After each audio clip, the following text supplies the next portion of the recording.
आज हमने चांद की सैर पे जाना है और चांद पे हमें कौन लेके जाएगा? अब्दुर्रहमान भाई। किस पे लेके जाएंगे? एक बंदूक तो ये मिसाइल सामने मुझे नज़र आ रहा है, लेकिन ये बताएंगे अब अब्दुर्रहमान भाई कि ये क्या चीज़ है और हम क्या कर रहे हैं। अस्सलाम वालेकुम जी। बहुत बहुत शुक्रिया राना साहब आप के विज़िट का। और इसके बारे में मैं बताता हूँ जी। ये मेरे पास स्काई वॉचर AZ3 90 mm की टेलीस्कोप है, जिसकी रेंज 90 mm से 900 mm तक होती है। और आप इसमें किसी भी सितारे को कई गुना मल्टीप्लाई करके उसका करीब तरीन इमेज ले सकते हैं।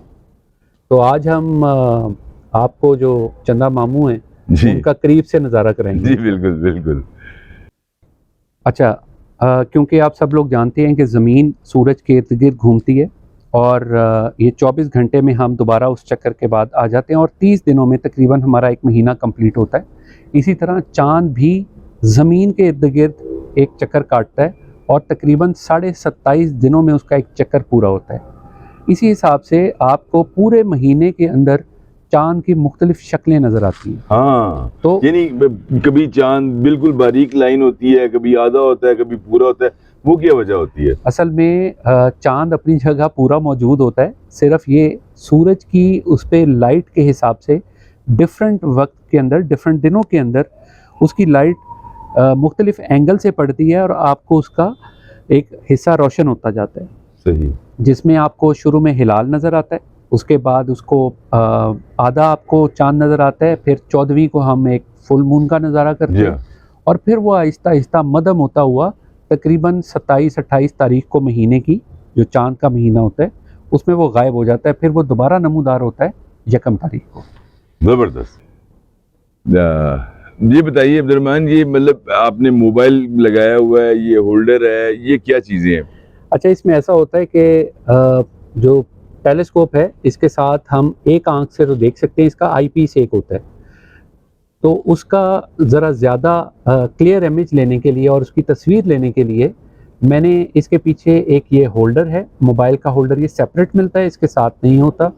उसके अंदर मैंने अपना मोबाइल फिक्स करके ये अभी जो आप वीडियो देखेंगे वो इसके साथ मैंने अपने मोबाइल को फिक्स करके ये बनाई है। ज़बरदस्त। तो ये थोड़ा अब हमारे देखने वालों को बताइए कि ये चाँद, मैंने तो सुना है कई चाँद होते हैं, वो कहाँ पे होते हैं? हमें तो सिर्फ एक ही चाँद नज़र आता है, इसके बारे में बताइए ज़रा। अच्छा, हमारा जो सोलर सिस्टम है, वैसे तो दुनिया में कई बिलियन सोलर सिस्टम है, मगर हमारे जो सोलर सिस्टम है उसमें 9 प्लैनेट्स हैं, 9। और उसमें जो अर्थ है यानी हमारी ज़मीन है वो तीसरा बड़ा प्लैनेट है।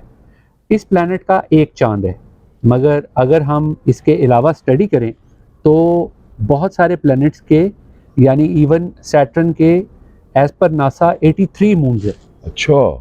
इसके अलावा जो जुपिटर है उसके तकरीबन 80 के करीब मून्स हैं। इस टेलीस्कोप से मतलब मैंने अपनी आँख से जुपिटर के तकरीबन 5 मून देखे हुए हैं जो कि उसके इर्द गिर्द मोतियों की तरह टक हुए होते हैं। अच्छा, वो अब्दुर्रहमान भाई, वो जैसे आज तो माशाल्लाह फुल मून है, 14वीं का चाँद कहते हैं, जो आपने इकट्ठे 5 चाँद देखे, उनका साइज़ क्या था? अच्छा, वो क्योंकि ये मेरे पास 90 से 900 mm तक है, तो ये 90% तक ज़ूम करती है, मगर ये सितारे कई बिलियन ईयर्स के डिस्टेंस के ऊपर हैं, तो हमें बहुत छोटे नज़र आते हैं। अब मेरे पास इसके अंदर कुछ ऑप्शंस हैं जिसमें लेंस है 25 mm का, 10 mm का, इवन 4 mm का। तो उससे छोटी सी चीज़ भी बहुत बड़ी नज़र आ जाती है। मुझे बहुत क्लियर स्कोप उसका व्यू तो नहीं आता, मगर एक अच्छा व्यू जो है उसे ले सकते हैं। तो मैं एक सवाल पूछना चाहता हूँ कि चाँद देखने का जो मसला है वो बचपन से लेके आप भी सुनते आ रहे हैं, मैं भी सुनता आ रहा हूँ, देखता आ रहा हूँ कि अगर हमारी साइंस ने इतनी तरक्की कर दी है तो क्या ये मसला कभी हल हो सकेगा? असल में रोहित का मसला ये होता है कि अगर हम टेक्नोलॉजी की तरफ जाएं तो टेक्नोलॉजी तो आपको अगले 10 साल की फोरकास्ट या अगले 50 साल की फोरकास्ट भी करके बता देती है कि इस दिन इतने बज के इतने मिनट के ऊपर चांद निकलेगा।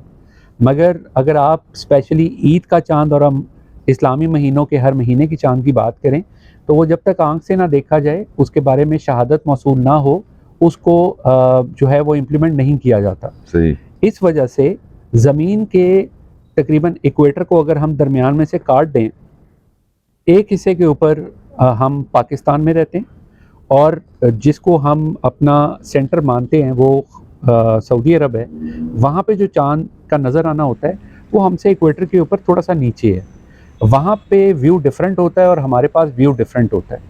अगर हम इस बहस में जाएंगे कि वो 24 घंटे का टाइम होता है, सूरज इधर से निकलता है या उधर गरूब होता है, तो फिर हम शायद इस बात का जवाब दे सकेंगे, मगर वो एक अलहदा बहुत बड़ा टॉपिक है, जी। उस पे हम फिर किसी वक्त इंशाल्लाह चलिए, बात करेंगे। बहुत शुक्रिया। अब आपने बताना है जी कि चांद की सैर आपको कैसी लगी। इंशाल्लाह दोबारा एक मैंने अब्दुल रहमान साहब से प्रोग्राम करना है जिसमें हम इनसे पूछेंगे गैलेक्सीज वो क्या हैं, रास्ता दिखाने वाले सितारे कौन से होते हैं, दुब्बे अकबर कौन सा होता है, ये अगले प्रोग्राम में देखेंगे। Thank you very much. बहुत शुक्रिया।